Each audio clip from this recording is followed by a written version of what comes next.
Мен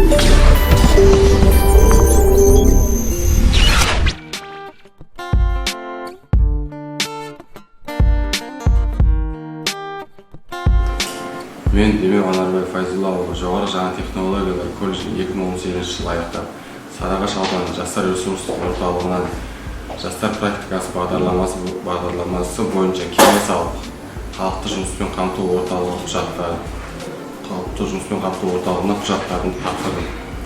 2021 жылдың 1 маусымында Сарыағаш ауданы құрылыс бөлімінің өз мамандығым бойынша жұмысымды атқарып жатырмын.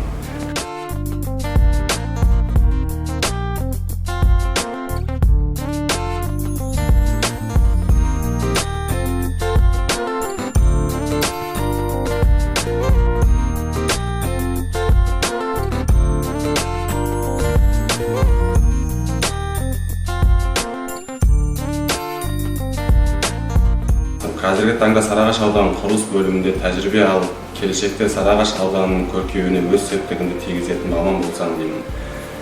Сарыағаш ауданының жастарын осылай мен сияқты жастар практикасымен жұмыс істеуге шақырамын.